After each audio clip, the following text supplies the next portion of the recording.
A partir d'avui, la L99, la línia d'autobús que comunica els municipis de Castelldefels, Gavà i Viladecans amb la terminal T1 de l'aeroport, amplia el seu horari. L'objectiu, millorar la mobilitat i donar més cobertura horària a les persones de la comarca que treballen a l'aeroport. Aquesta iniciativa, aprovada el mes de maig a la Junta de Govern de l'Entitat Metropolitana del Transport, neix per donar resposta a les insistents peticions per part dels treballadors de l'aeroport que s'incorporen al primer torn del matí.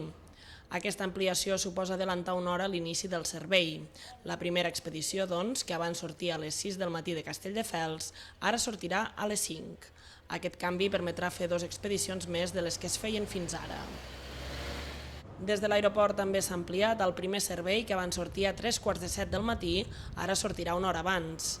Els nous horaris d'aquest servei, que és operatiu tota la setmana, serà amb sortides de Castelldefels de 5 del matí a 2:15 de la nit, cada 30 minuts, i les sortides de l'aeroport es faran de 3:45 del matí a 1:15 de la nit, amb una freqüència de pas de també mitja hora. La posada en marxa d'aquesta ampliació coincideix amb el primer aniversari d'aquest servei.